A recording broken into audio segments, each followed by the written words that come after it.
cintaku mengubah dia. Aduh. Percaya nggak bahwa kita bisa mengubah seseorang sebenarnya? Bisa. Kalau ada koma, kalau if ya kan semua juga what if ya. If sebelahnya juga bilang saya mau berubah.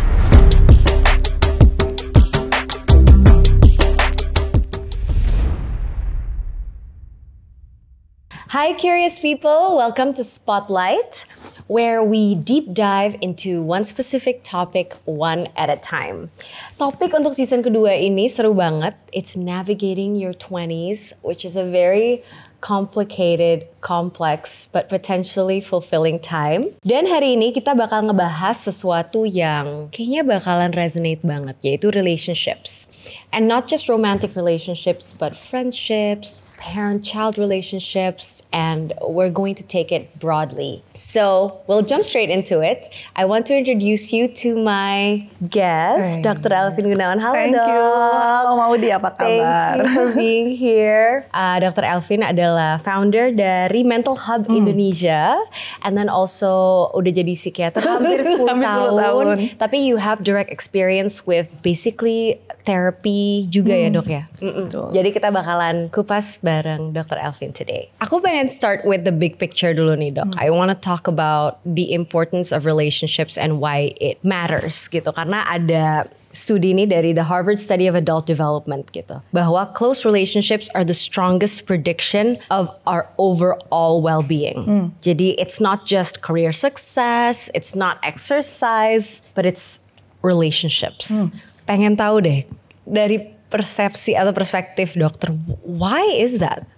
Sebenarnya kan pola relationship yang awal itu terjadi antara anak dengan orang tua ataupun adult caregiver yang memang tinggal bersama dia. Karena itu yang akan membentuk bagaimana kita melihat outer world atau orang-orang di sekitar kita, lalu bagaimana kita melihat dunia itu sangat ditentukan oleh si proses relationship ini. Makanya ada beberapa yang kita melihat anaknya tuh aman aja.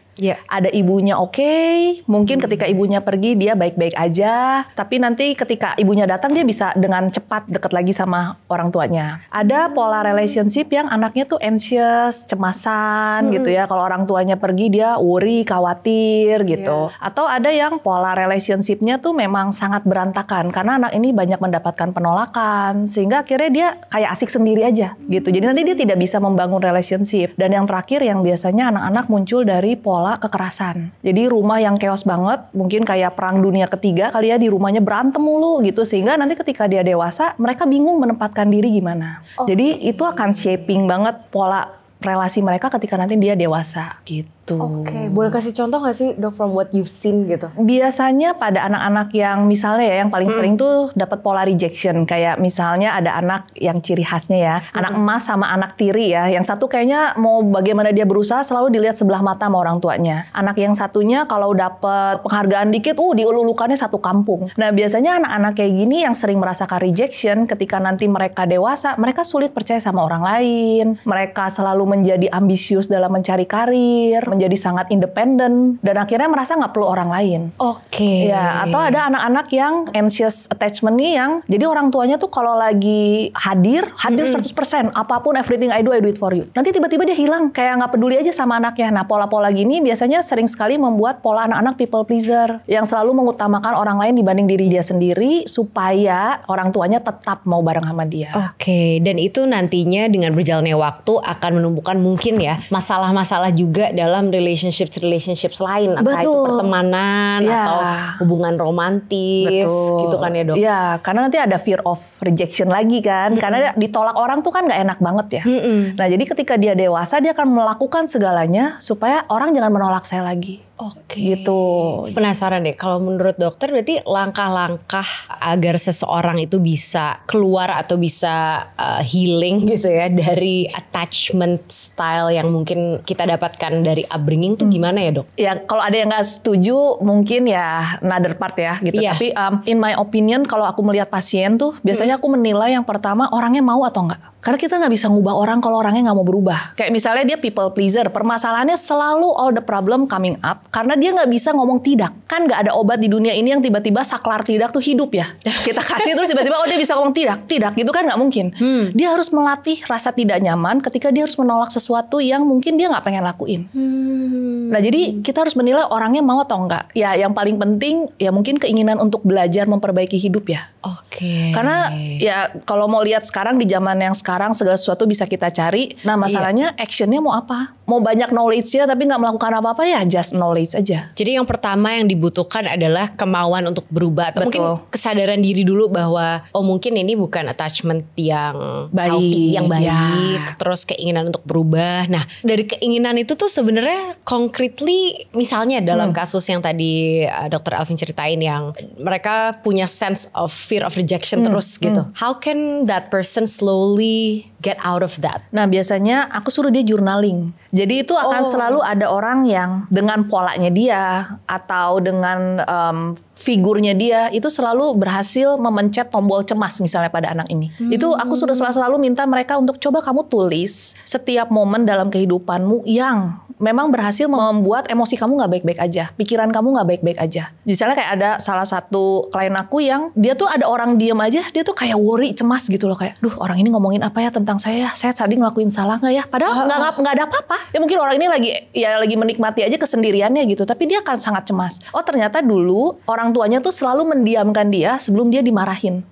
Gitu. Jadi ketika dia rajin nulis, triggering gitu sebenarnya ya. Itu triggering. Diemnya dia itu triggering karena dia merasa ada yang salah di saya dan saya akan dihukum nih beberapa menit ke depan. Nah, tapi ketika dia belajar menjurnaling, saya bilang dari sekian banyak yang kamu tulis, berapa yang kenyataan kamu memang dihukum beneran? Terus dia bilang gak ada dok. Nah, semenjak itulah dia belajar bahwa persepsi dia itu bukan kenyataan hidup. Persepsi bukan kenyataan hidup. Ya. I like that. Dan pada saat itu benar-benar kita bisa internalize gitu ya. Disitulah mungkin healingnya terjadi ya dok ya? Betul. Atau ada orang yang cognitive distortionnya tuh kayak overgeneralization atau terlalu melebih-lebihkan. Misalnya saya cuma salah di step ke-8. Iya. Ya skor saya mungkin 80 ya dari kalau dia ada 10 step kan. Iya. Tapi dia bilang oh saya nih gagal.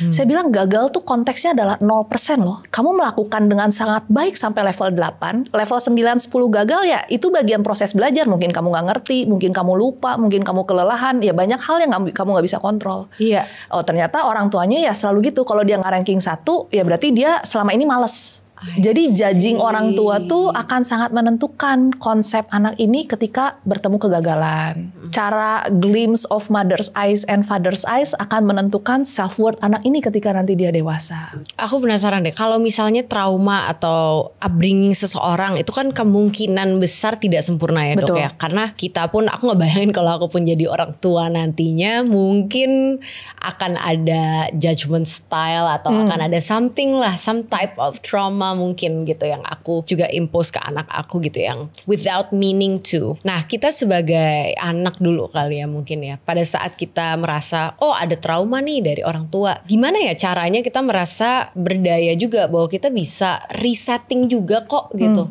bahwa kita punya mungkin power to process that trauma and then eventually work towards not being with it anymore gitu. Mungkin yang ada di teori trauma tuh salah satunya adalah learning process ya.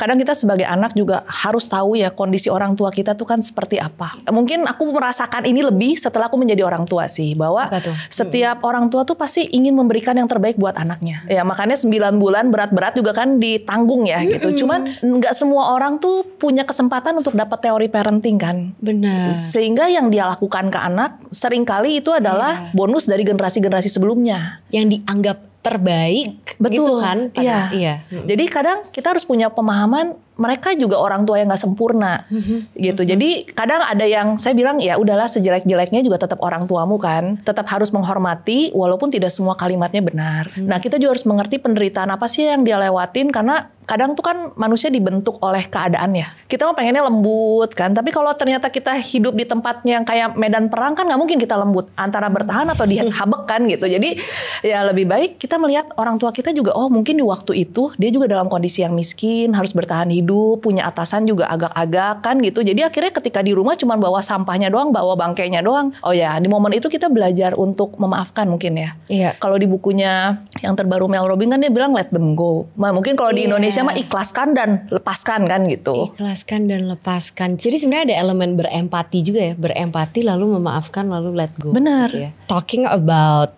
healthy relationships versus not healthy gitu ya. Sekarang tuh sering banget ada kata-kata, aduh relationship gue toxic gitu. Jadi kayak cowok gue toxic, cewek gue toxic, atau friendship ini toxic.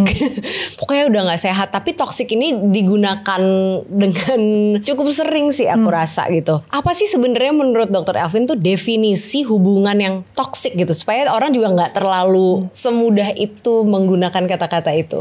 Sesimpel mah kalau menurut versiku ya setelah dirangkumnya, satu membuat kita tidak sejahtera. Ya at least tidak sejahtera itu kan macam-macam ya produk akhirnya, ngegibahin orang, ngegibahin teman sendiri, atau kita ketemu dia males tapi terpaksa, kan artinya kita tidak sejahtera ya dan tidak bahagia menjalankan itu. Yang kedua kita tidak bertumbuh apa-apa. Tidak bertumbuh apa-apa. Jadi sebenarnya ya ada proses pertemanan yang kayak gitu sih Maudy. Aku bilang tuh temen tuh kan layering ya. Ada teman yang membuat ketika kita ngobrol sama dia tuh rasanya recharge. Misalnya karena dia juga banyak ilmunya. Jadi ketika ketemu tuh nggak kerasa waktu tuh ngobrol terus. Ada yang memang levelnya ya senengnya ngomongin orang. Kalau kita nggak cocok ya nggak usah datang aja. Ada yang senengnya ngomongin bisnis. Kalau ada modalnya ya silahkan ikut. Kalau nggak ada ya nggak usah ikut kan gitu. Kan temen tuh banyak. Kita bisa memilih sebenarnya. That's why we call set a boundaries kan. Mana yang kamu lagi gitu. Kalau kamu merasa yang ini terlalu tidak nyaman karena terlalu produktif misalnya, dan kamu merasa insecure di sana, ya nggak usah ikut dulu. Tapi aware, kenapa sih kok aku merasa terganggu dengan ambisiusnya orang lain ya? Iya. Nah sebaliknya, kalau misalnya ada nggak sih hal sesuatu yang biasanya orang anggap itu biasa aja, tapi ada potensi toxic atau harmfulnya sebenarnya? Jadi justru sesuatu yang gampang di overlook sama orang. Padahal ini sebenarnya gak sesehat itu loh, gak sebaik itu. Iya, kalau aku bilang yang adu nasib. Yang kayak kita ngomong kita susah, segitu mah gak apa-apa dibandingkan saya dulu. Kan kita mau cerita doang ya, tinggal iyahin aja, diem terus iyahin kan gitu. Gak usah juga kita denger lagi cerita perjalanan hidupmu. Yang kedua yang bluffing. Kadang kan nyebelin ya, maksudnya aduh kita berteman yang happy-happy aja lah, gak usah pamer juga, gue udah tahu modal lu kan gitu. Jadi gak usah ceramah kebanyakan kan gitu. Kan kita mau ngobrol yang happy-happy aja kan gitu. Terus yang ketiga ya, kalau aku melihat sih orang-orang yang ini ya, yang menganggap teman yang lain tuh tidak lebih baik dibanding dia, kan ada ya yang kadang kita kayak kok kita mau main tapi rasanya kita jadi bawahan dia ya gitu. Kayak superiority complex gitu ya. Kayak star syndrome mungkin ya gitu, kayak udahlah kayak gitu. Cukup aja sekali tahu, nggak usah pergi lagi. Oke, jadi sebenarnya Dr. Elvin tuh percaya bahwa pentingnya boundaries juga ya? Iya, karena yang bisa nyelamatin hidup kita boundaries ya. Kayak rumahnya kalau udah tahu banyak garong, masa nggak bikin pagar sih? Ya kalau kegarongan ya salah lu aja, kenapa nggak bikin pagar? Jangan berharap siapa tahu orang berubah ya. Benar. Gitu. See, I like it. I like Dr. Elvin's tough love and practice. Iya kayak tadi kan mau dibilang toksik ya. Kalau aku bilang ya kalau udah tahu toksik, kalau lu masih berada di sana dan lu menjadi sakit, ya kenapa you nggak berpikir cara yang lain? Karena jadinya accountability-nya ada di diri kita juga. Karena kita remain dan kita stay di sana gitu kan. Padahal kita berdaya untuk mengeluarkan diri dari situ. Iya, dan itu yang paling sering masalahnya kalau ketemu sama pacaran yang toksik kan. Aku rasa banyak dari kita yang juga nggak mau dikit-dikit ninggalin pacar kita. Betul. Gitu kan. Dan bagian dari komitmen, bagian dari cinta kita adalah pada saat kita berada di sana, pada saat lagi agak buruk atau lagi sulit gitu dok. Betul. How do you differentiate situasi di mana I can fix him? Iya. Versus kayak oh ini udah toxic, time to set boundaries dan misalnya putus gitu. Berat sih ya. Nanti kita dikutuk lagi dibilangnya setelah ikut Dr. Elvin semua jadi putus. Enggak sih. Jadi biasanya sih cuma bilang ini sih ke pasien. Mau sampai kapan kamu memberikan batasan? At least kalau kamu mau berjuang demi cinta, ya mau sampai kapan perjuangannya kan? Mau sampai akhir juga ya pilihan hidupnya. Jadi aku suka bilang ada limit atau boundary gitu. Betul. Ya. Jadi kalau mau berjuangnya 2 tahun, ya lihat 2 tahun ini dia berubah atau enggak. Ya jangan sampai sacrificing seumur hidup. Terus tiba-tiba baru realize ketika lagi sakaratul, oh ya hidup aku tidak bahagia. Kan kayak Ya, semua udah terlambat lah ya. Maksudnya kalau udah kakek-kakek, nenek-nenek, udah nggak ada duit, terus udah gitu punya pasangannya juga kasar, kan mau apa yang diharapin gitu. Gak bisa juga kan kita bilang anak penyelamat semuanya kan gitu. Kan anak dilahirkan bukan jadi fixer ya. Jadi jangan berharap adanya anak menyelamatkan hidup pernikahan Anda yang sudah awet rajat kemana-mana kan gitu. Karena kasihan juga, anaknya belum lahir aja udah ada punya tanggung jawab. Iya, sedih banget ya kayak lu bebannya harus ini ya gitu kan. Dan aku kalau ketemu pasien yang seperti ini, tuh ternyata mereka sudah tahu dari zaman relationship, dari zaman pacaran, tuh udah ada sinyal-sinyalnya sebenarnya. Sudah ada red flagnya. Cuman ya namanya manusia ya. Siapa tahu cintaku mengubah dia. Aduh. Nah, oke. Dokter Elvin tuh percaya nggak bahwa kita bisa mengubah seseorang sebenarnya? Jadi dalam kasus perempuan ini nih, dia benar-benar pede banget bahwa pacar saya ini ada unhealthy elements, tapi kayaknya aku bisa mengubah dia gitu. Itu bisa. Kalau ada koma, kalau if ya kan semua juga what if ya. If sebelahnya juga bilang saya mau berubah. Buat pasangan saya, itu namanya cinta kan. Saling menanggung, saling menjawab. Jangan yang satu cuma bisa ngejawab doang, yang satu nanggung mulu. Dan juga bukan kata-kata saja gitu kan. Kalau orang-orang yang selalu ngomongnya nanti, kayaknya, kedepannya, harusnya, insya Allah, aduh Tuhan, kataku tuh ya fakta depannya tuh apa. Kan kalau kita berprogres tuh, oke, progresnya berapa persen? 10%. Good dong. Dari 0 dia mau berubah ke 10% udah bagus banget. Oh, pertemuan selanjutnya naik jadi 15%. At least setiap ketemu ada progres. Ada progres. Kalau ini setiap ketemu cuman progresnya di level ide, ya udah aja jadi konsultan ide. Jangan bilang menuntut orang lain suruh bertahan lagi karena Anda cuma di level ide doang. Ikan itu mah wacana namanya juga ya. Oke. Jadi bisa atau enggak kita merubah orang, itu sebenarnya bukan hanya tentang keinginan kita, tapi juga keinginan orang tersebut. Betul. Ya, kalau misalnya aku nih berambisi mengubah orang, wah gila ya, mengubah dunia lah, Power Ranger ya misalnya ya, mengubah. Terus tiba-tiba yang sebelah bilang, aku tuh tersiksa loh dengan tuntutan hidupmu. Kayak haha. Maksudnya itu tuh yang dituntut adalah tanggung jawab basicmu loh gitu. Terus lu seakan-akan ini adalah prestasi gemilangmu. Teh kan aduh, maksudnya teh standar common ground-nya teh samain atuh ya, tanggung jawab teh di mana gitu. Aduh, I love. Gitu ya curious people. Menurut aku sekarang di Gen Z itu kata-kata boundaries itu sering banget digunakan. Even kadang-kadang boundaries ke workplace, boundaries ke pertemanan. Pokoknya di setiap dimensi hidup tuh boundaries. Is there such a thing as too many or too much pada saat kita setting boundaries gitu? Ya tidak merugikan orang lain sih ya. Iya, menyadari banget di tempat kerja nih kan sekarang banyak ya kerja 24/7 misalnya gitu ya. Iya, kalau mau pekerjaannya AI ya sok aja mau 247 juga kan. Tapi kan manusia teh perlu tidur meren kan gitu.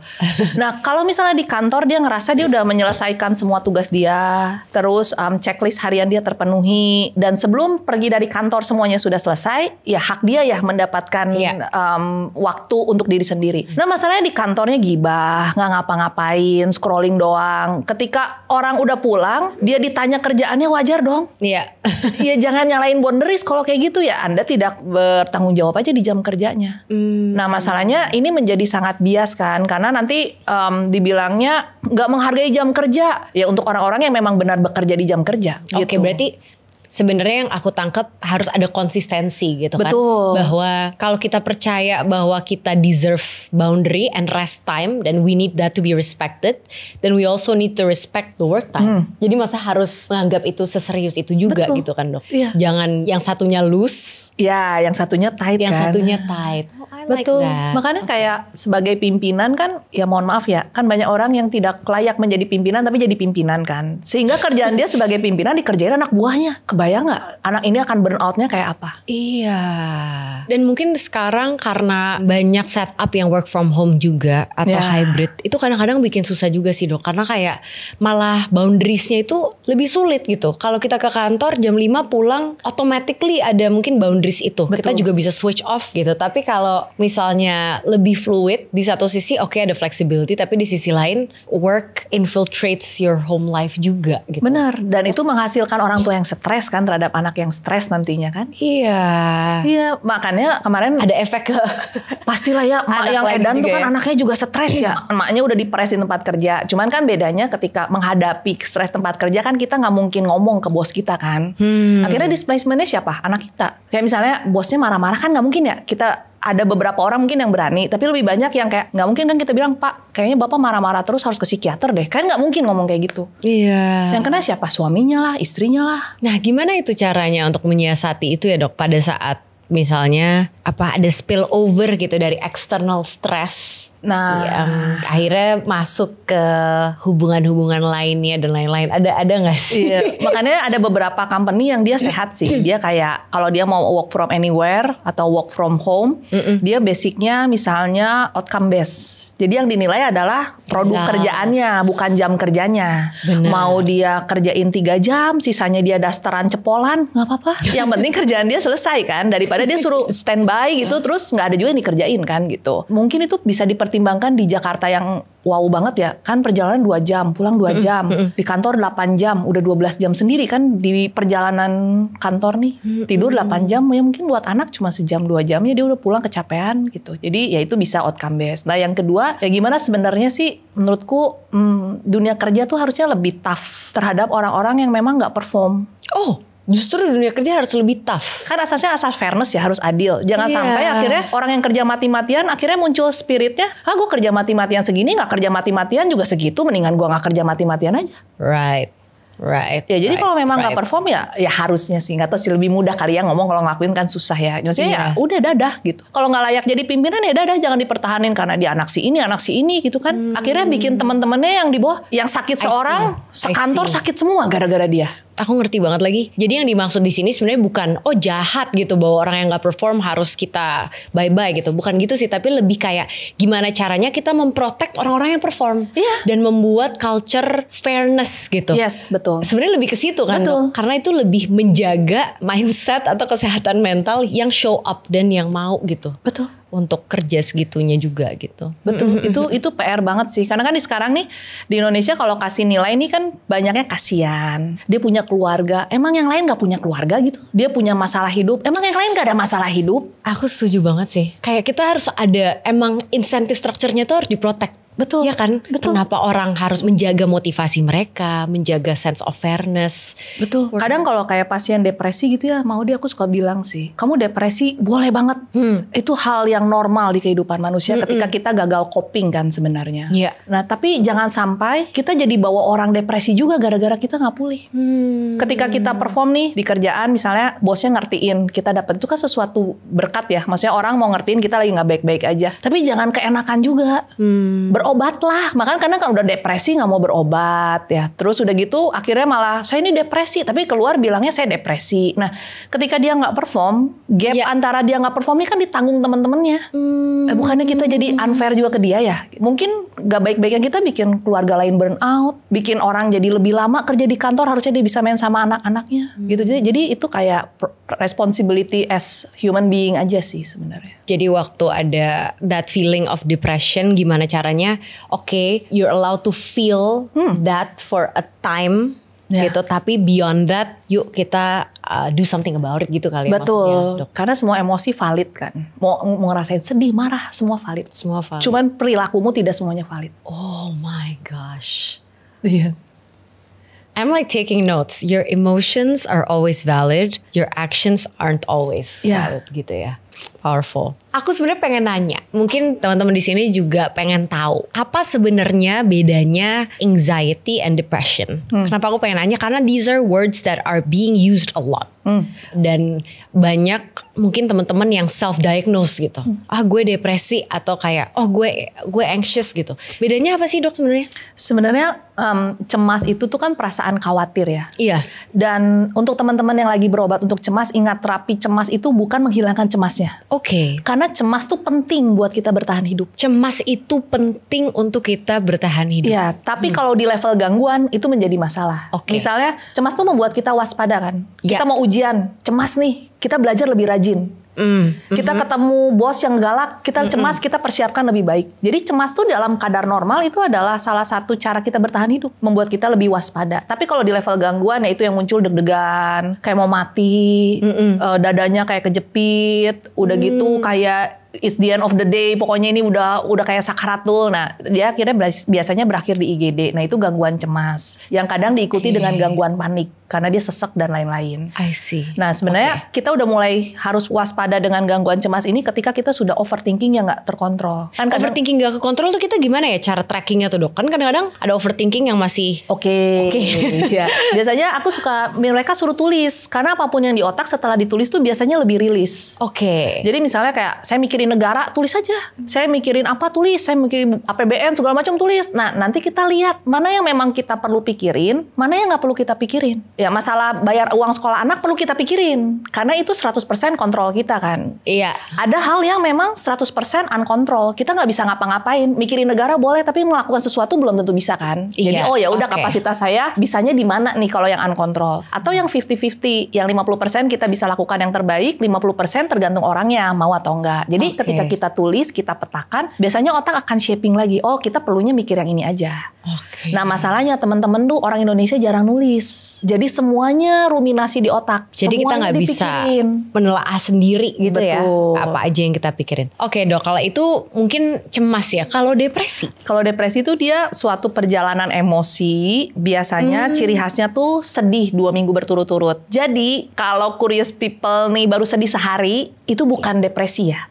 Oke. Jadi harus 2 minggu berturut-turut setiap hari gitu. Yang kedua, ada gejala dia kehilangan motivasi untuk melakukan apapun. Oke. Kayak tidak punya energi ya, jadi anergi. Yang ketiga, anhedonia. Jadi dia tidak bisa merasakan sesuatu yang tadinya membuat dia bahagia. Yang tadinya membuat dia bahagia, kok dia habis itu kok ini kayak mati rasa ya, gitu kayak ya? Nam, biasanya bahasa anak sekarang Nam. Ada gejala minor lain misalnya gangguan makan, gangguan tidur, perasaan tidak berharga, rasa percaya diri yang turun, keinginan menyakiti diri atau bunuh diri. Nah, itu biasanya muncul sebagai perjalanan depresi. Oke, dan kalau misalnya sudah dalam titik itu, how do you seek for help, Dok? Biasanya sih saya campaign-nya adalah kayak mental medical check up ya. Jadi pergilah ke psikiater atau psikolog, karena kan psikiater tuh di cover BPJS kalau Anda tidak punya akses buat layanan yang premium. Atau misalnya ada layanan dari teman-teman psikolog yang free juga ada. Jadi pergilah ke psikiater dan psikolog setiap 6 bulan sekali untuk ngecek saya tuh baik-baik aja atau enggak. Karena biasanya kita kan kalau dengan perasaan sendiri jadi berlebihan ya. Misalnya saya menilai orang toksik. Ternyata pas kita ngobrol sama mentor kita, kitanya nih yang toksik karena kitanya yang asal-asalan gitu. Jadi lebih fair. Oh ya, berarti aku harus tingkatin ambisius aku ya. Aku harus tingkatin service of excellence aku ya. Nah, ketika kita punya mentor yang profesional dan netral, kalau aku bilang kan kalau dari kantor mungkin pihak-pihakan kan. Kalau psikolog, psikiater kan kita nggak ada kepentingan juga di hidup Anda. Jadi biasanya lebih netral. Itu malah membuat kita bertumbuh. Bahkan lebih seneng mau diketemu yang dia lagi baik-baik aja, cuman bingung sama hidup harus ngapain. Artinya kan kita cuman membuat dia pet yang benar supaya dia bertumbuh. Tapi kalau teman-teman datangnya dalam kondisi sakit, apalagi yang udah parah banget, kita tuh mengejar waktu healing, recovery dulu, terus dia harus pulih kan sebenarnya. Jadi itu yang membuat kenapa teman-teman tuh sering banget kalau ke psikiater, udah di ujung tanduk, udah dapat SP3, udah dimusuhin satu kantor, udah di kos-kosan diusir ya karena perilakunya tidak menyenangkan atau dia jadi jarang mandi kan, akhirnya diusir. Lah baru datang ke psikiater kan psikiaternya tuh bukan kayak Aladin gosok lampu terus dia berubah masalah hidupnya. Maksudnya udah rumit dan jadi harus intens. Ya, snowball effect-nya udah makin besar kan. Dibanding kalau dia ngelihat kayaknya ada yang salah deh dengan hidup saya. Apa ya kok perasaan sedihnya udah hampir seminggu nih. Dia langsung pergi ke psikiater, dia langsung pergi ke psikolog tuh lebih cepat. Karena kita kadang nggak aware. Kalau hidup kita baik-baik aja sekarang, kita tuh punya hutang masa lalu yang gak selesai. Nah, itu bonus attachment yang tadi. Orang tua yang setiap hari demanding aja, nelpon kita kalau lagi minta duit misalnya. Atau nelpon kita kalau lagi bertengkar sama suaminya. Atau ayah kita, atau misalnya ada keluarga yang memang disfungsional, udah dewasa tapi nggak kerja, bikin masalah mulu kerjanya, atau misalnya relasi kita yang nggak baik-baik aja. Jadi hutang-hutang itu tuh sebenarnya nanti takutnya gitu ya akan memunculkan masalah atau menjadi manifestasi. Betul. Juga. Betul. Gitu sering. Yang kalau misalnya kita nggak pernah address atau kita nggak pernah memproses, jadinya ya takutnya jadi snowball effect tadi. Udah keburu lari kemana-mana ya, Dok. Bener. Ya. Seringkali orang datang ke poliklinik ya karena menunda membayar hutang masa lalu sih. Dia tahu harus bilang tidak di relasi ini, tapi dia bertahan. Kan akhirnya segala sesuatu yang harus diselesaikan, tapi kita perpanjang kan jadi penderitaan hidup ya. Iya. Tapi ada nggak sih dok, maksudnya selain ke psikiater gitu, misalnya gitu. Misalnya buat beberapa orang mungkin ke psikiater tuh agak intimidating.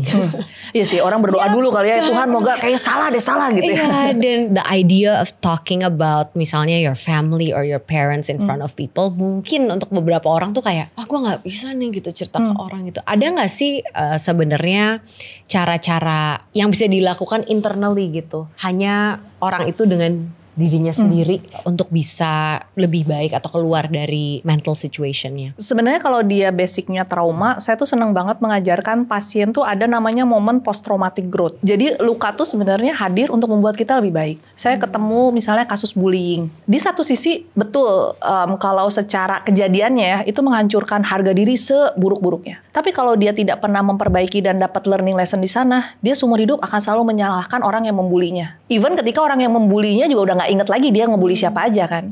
Tapi ketika dia diajarin, bahwa dari proses bullying ini menyakitkan betul, tapi yang kamu dapatkan adalah kemandirian. Ya, kamu nggak perlu orang lain untuk kamu hidup sendiri. Kamu nyaman dengan kesendirianmu. Nah, tinggal kita rapihkan di proses healingnya. Jadi it's almost reframing ya. Betul. Jadi kejadian yang tadinya kayak saya dibully, I am a victim. Yes. Daripada kita drag itu terus-terusan, lebih kayak I was bullied, I was a victim, but I survived. Yeah. And dari situ saya belajar A, B, C, D. Betul. Gitu ya. Ya kadang salah satu ininya saya suka bilang, ya mungkin Tuhan mengajarkan kemandirian kepada kamu dan kepemimpinan sejak awal dibandingkan teman-teman yang lain. Ya di situ kamu belajar membela dirimu sendiri. Kamu tahu mereka merendahkan harga dirimu, jadi kamu udah set your value dari awal. Wow. Jadi momen itu kadang cuma perlu sekali, 2 kali ketika dia mau mengubah cara pikirnya, mengubah konteks dia tentang momen itu atau reframing itu, semuanya membaik. Dan yang menyelamatkan sih sebenarnya membaca banyak buku sih. Kenapa tuh dok? Why does that help? Buat aku sendiri ya, mungkin aku sharing buat diriku sendiri dan pasien-pasien yang aku suruh baca buku, dia tuh kayak menangkap di dunia ini tuh bukan saya sendiri yang menderita ya. Kayak ketika kita baca Chicken Soup aja ya, itu kan buku yang ceritanya dia tuh kan sifatnya categorize ya. Yeah. Buku grieving semua ceritanya kan. Jadi ketika kita baca itu tuh kayak, orang lain tuh juga mengalami momen itu loh, dan mereka menggunakan cara A, B, C, D, F, G untuk bertumbuh. Nah, kita tinggal pilih mana yang cocok buat kita. Jadi kadang baca buku tuh kita jadi tahu banyak walaupun belum tentu akan kita lakukan di saat itu. Tapi one day suatu saat masalah datang, kita tuh pernah baca, si orang ini pernah baca caranya kayak gini ya, apa kita coba aja. Jadi dia kayak momentumnya datang, dia udah punya banyak senjatanya. Coping mechanisms-nya tuh kita sebenarnya bisa pelajari dari. Yes, that's part of anticipation. Oke. Betul, jadi kadang orang ngerasa ya nanti baca buku kalau ngerasain aja, too late. Jadi makanya kayak one book one month tuh mungkin bisa jadi salah satu ini ya, habit gitu loh. Kayak ternyata di dunia ini yang bikin buku tentang toxic leadership tuh udah banyak. Jadi bukan kita aja yang mengalami masa-masa penderitaan itu tuh. Nah tapi orang lain tuh bisa bertahan, kenapa? Dan malah dia jadi leadernya lagi suatu saat yang mengubah budaya kerja di sana. Kalau aku tuh bisa dibilang salah satu healing mechanism aku tuh juga baca buku. Tapi lebih karena baca buku itu bener-bener yang pertama put me in a state of flow. Dan pada saat aku present banget dan harus membaca buku dan tidak memikirkan apa yang akan terjadi atau apa yang sudah terjadi, I feel the most mentally sound and mentally healthy somehow dok. Pada saat aku gak anxious mikirin kesana kemari karena harus hadir di titik itu membaca buku gitu. Terus kayaknya membaca buku tuh kalau buat aku helpful juga karena aku tiba-tiba sadar kayak dunia ini besar banget ya. Maksudnya ada orang yang nulis ini, ngomongin hal ini yang even tadinya aku gak kepikiran. Jadi all of a sudden I feel like my problem and my world feels a little bit smaller. Yang tadinya kayak aduh itu tuh kayak dominating my life, this is a big deal gitu. Kayaknya baca buku tuh buat aku menambahkan ya perspektif aja sih, kayak I'm not that big gitu. Aku pengen nanya juga nih sekarang.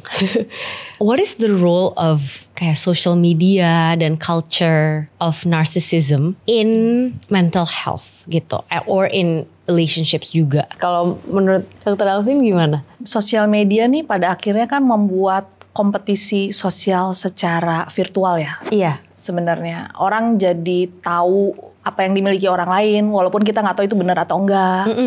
Karena ya yang kelihatan itu adalah fakta kan sebenarnya. Nah itu membuat relasi kita sebagai manusia yang utuh tuh malah jadi nggak mengenal satu dengan yang lain.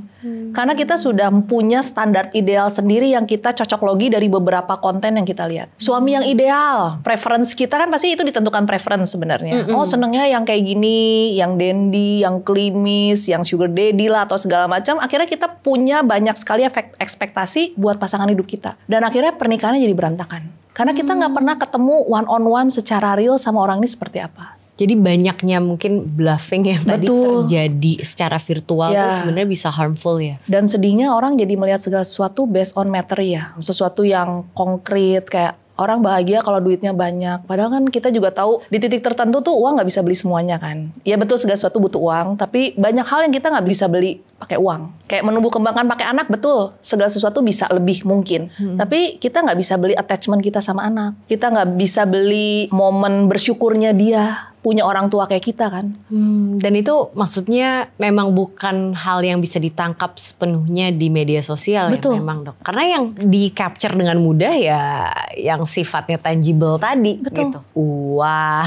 Posisi, popularitas. betul. Segala sesuatu yang sifatnya akhirnya manusia jadi tidak menghargai proses hidup ya. Karena segala sesuatu pengennya instan. Saya lihat sesuatu yang keren, saya pengen cepet, pilihannya dua kan, cara halal atau yang enggak. Cuman ya orang tidak mau lihat karena proses akhirnya yang penting saya bisa foto dengan barang itu suatu saat. Gitu. Jadi yang hilang di generasi sekarang ya mungkin momen menikmati proses.